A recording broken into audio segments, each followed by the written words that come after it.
What's good, everybody? It's your boy Ed0626, and before I continue today's commentary, I just want to say this is just a Black Ops 3 gameplay, dude. Like I said before, I don't play this game much. I still got hate for this game. One of the worst Call of Duties ever made, man. So I don't know the particulars of this gameplay, as I do not remember. This is probably months old. So, and I just have it stored in case I needed it. And since I haven't played Black Ops 3 since I bought Battlefield 4, I just have these games saved, and I don't know the particulars of them other than the maps that they're on. So, with that being said, I'm going to continue. Today is a very somewhat special, yet scary at the same time day. Today's a day that has been hyped for months, if you're a wrestling fan. Today is the WWE Draft. Now, correct me if I'm wrong, but there hasn't been any WWE Draft probably within the last 3 to 4 years. Maybe 5. I think the last one was 2010 or 2011. So it's like 4, 5, 6 years or something. I don't know off the top of my head. But, that was like the last, like, thing that they considered a draft. Like, you know how the superstars move from back and forth on the shows and shit. But, it's just a very, really crazy day today, man. You know, I'm going to be honest with you. I'm 50-50 excited and scared at the same time, because from what I've heard from everyone across the board who actually matters in the internet wrestling and YouTube wrestling communities, guys like JD from New York, Joe Cronin, and maybe a couple others, I just can't remember their names at this point in time, but JD and Joe are probably the guys I watch the most. And this ain't kissing ass or anything, but these people, these guys know what they're talking about when it comes to wrestling, and I trust their opinion on what they have to say about it. So they're the guys I trust the most with this whole brand split thing, and I think they're pretty much against it. Like I said, I'm 50-50 against it and for it. I think with the way Monday Night Raw has been the last 2 to 3 years, probably since CM Punk left, it hasn't been exciting at all. Or even after Daniel Bryan had his neck injury, Raw hasn't been great, really, much at all. So, and there's going to be a couple changes to Raw now, which is a good thing. Actually, let me pull up my notes here on my phone. I wrote a couple of notes last night while I was watching Monday Night Raw, and it turns out Raw is getting the Cruiserweight division. This is a good idea.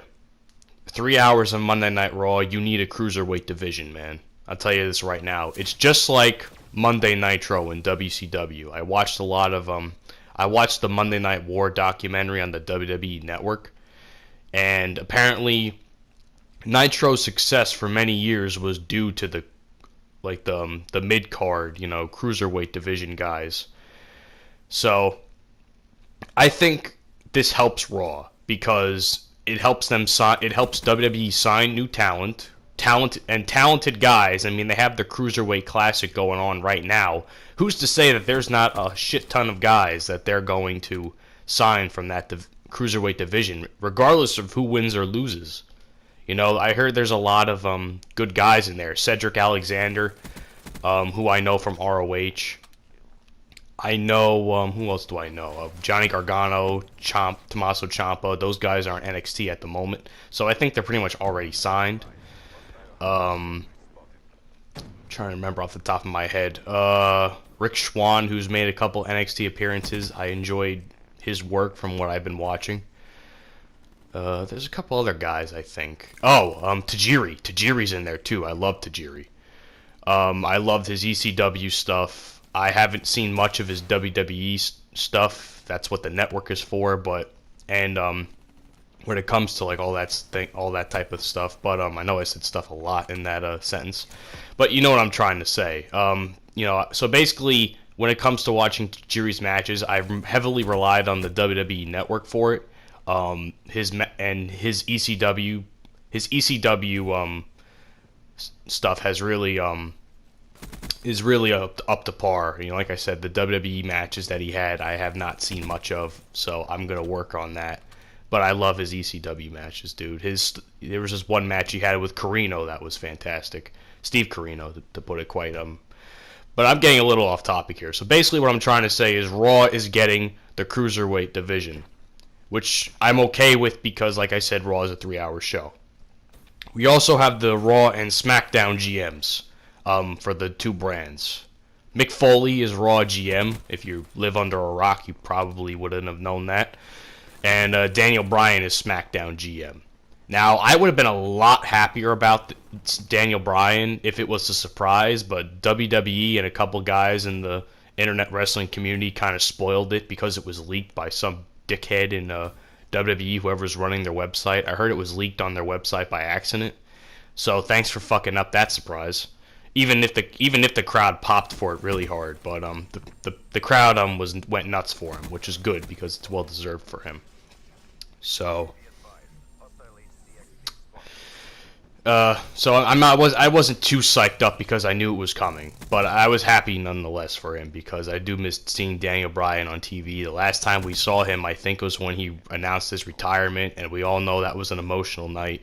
So it's nice to see him back into the company because I think he loved. I know he has said how much he loves wrestling, and I think him being back there will just show it even more. Especially with him being GM of SmackDown, with Shane being the commissioner. And if I hadn't mentioned before, Stephanie was the commissioner of Raw.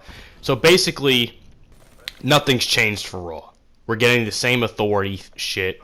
You know, Triple H is probably going to have a hand or two in what happens when he comes back onto television, because I'm pretty sure he hasn't been back on TV since he lost at WrestleMania. I'll say this much. Like I said, 50-50 looking forward to this. I have a lot of issues. And before I say anything more, I did have a video regarding the WWE Draft. If you watch back on my EBCW episodes, and this is not me begging for views for EBCW, because I know those views don't do as well. But this is being serious. I did have a video on EBCW where I did talk about some of the stuff about the draft, so I'm going to link that video down in the description. But I think I discussed this in the video. The titles, man. What's happening with the world title? What's happening with the tag team? What's happening with the women's title? I guarantee they're going to add a cruiserweight title because there's no point having a cruiserweight division if there's not a title involved. It's just common sense. So I'm hoping that a cruiserweight title gets added because, you know, I don't want too many titles, but you got to do what you got to do because there's no point in even having a cruiserweight division if there's no title involved. But, you know, I personally think, and so many other people have said this regarding the titles, that the U.S. title and IC title should be exclusive to either of the shows. I think the U.S. title should get Raw, and the IC title should be on SmackDown, because when I first started watching wrestling back in 2010, that's kind of how it was. You know, the U.S. title was on Raw, and the IC title was on SmackDown. And I'm totally fine with that happening again. Really, I am. Because I enjoy the Intercontinental title more on SmackDown than I would on Raw, I think. That's just personal opinion. Yours is different, and that's totally okay. I think, let me look at my notes here. You know, honestly, in all, you know, in terms of the draft, oh wait. There was also something I wanted to say about the titles. I'm sorry. I'm everywhere today, dude. I have a lot of stuff to do. And this draft is just blowing up my mind. So I wanted to get this video out before it happens. So, you know, this draft is literally blowing up my mind. And the women's, like I said, the world title should be on both shows. The tag team title should be on both shows. The women's title, God forbid they add another women's title. Because as much as I hate to admit it, Charlotte's reign as women's champ as of late has been boring as fuck. Probably ever since she started feuding with Natalya, and we know how long that should not have been. It was too fucking long, and it killed her momentum, in my opinion.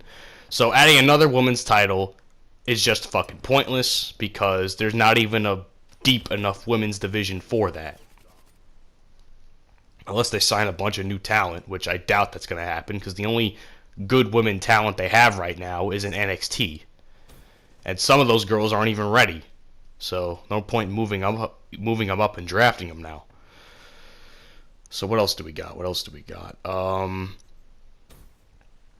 Yeah, so just move those 3 titles back and forth. Keep the US and the Cruiserweight title, if there is one, on Raw. And have the IC title on SmackDown. That's just me. That's my personal opinion. In terms of the actual shows, change the fucking sets, dude. Is that so fucking hard? When WWE... I'll tell you this right now. WWE should have never, and I mean never, should change the sets to this generic bullshit. I hate the set that they have now. Even the pay-per-views have the same set, and I fucking hate it. I like the individuality of each pay-per-view with the sets that they had. Now all the pay-per-views to me are pretty much exactly the same. Because there's nothing to differentiate them. Just by a graphic. A graphic is nothing. I want a set. So individual sets for Raw, SmackDown, and possibly pay-per-views would be fucking fantastic. And change the goddamn theme songs. The Raw theme song is one of the worst theme songs I've ever heard for a fucking wrestling show. Please, if you can, bring back the Union Underground theme. And I was not watching wrestling when that theme was around, but when I heard it on YouTube, I fell in love with it. And I'm like, why is this not a theme song right now for Raw? Hell, they should have never have changed the Nickelback theme, Burn It to the Ground. I like the Nickelback theme. I'm a Nickelback fan to begin with. And I actually enjoy their music. I'm not just some douchebag that hates on them for no reason. Side note. But, they should have never have changed it. They could have at least given it one more year, at least. But this garbage that they have, I don't know who the fuck sings it, and he sounds fucking terrible. The SmackDown theme song is okay, though. I don't hate the SmackDown theme. The SmackDown theme I like. It's not bad. It's not something I listen to on a daily basis, but it's passable compared to Raw. Change Raw's theme song, please. Change the sets. You know, with all the money WWE makes, why would you fucking make a budget cut on the one thing that makes each show individual?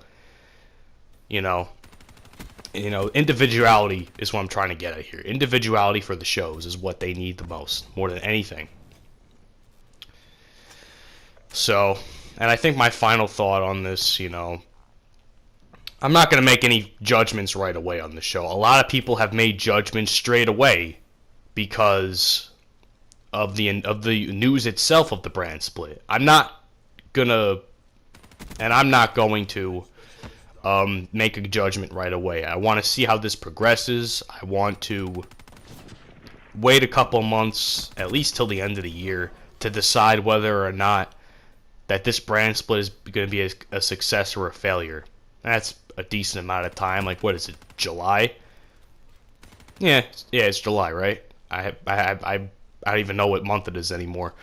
But I'm pretty sure with the time we have left in the year, it's a decent amount of time to right now see if this draft will be a success or failure. But if they do what I think they're going to do, which is split the titles and stuff, 2 world titles, 2 tag team titles, maybe even 2 women's titles, I really find it hard to believe that this draft could be successful. And with half the roster, too, dude. Half the roster on each show. Like, I'm fine with half the roster going to SmackDown. Like, SmackDown's a 2-hour show. But with Monday Night Raw, which hasn't really been that good since, Monday Night Raw hasn't been that good probably since the day after WrestleMania, which was the Monday Night Raw after WrestleMania that we all look forward to and enjoy. They have to make a huge change. Really, they do. So 3 hours. Hopefully the cruiserweight division saves it. That's all I could say anyway. Anyway, these two gameplays here are coming to an end. You know, that's pretty much all my final thoughts on the brand split. Just please, for the love of God, don't give me two of each title again. It's too much, especially for pay-per-views, in my opinion. Way too much. But anyway, I hope you guys have enjoyed it. You know, nothing's a success or a failure right now, but we'll have to see as time goes on. It may take months, it may take years, but we'll have to see what happens. Anyway, I'm Edge0626. Hope you guys enjoy the draft tonight. I say Seth Rollins is #1 pick to Raw. Royal prediction. Hope you guys have enjoyed this video, and I will catch you all on the next one. Peace out.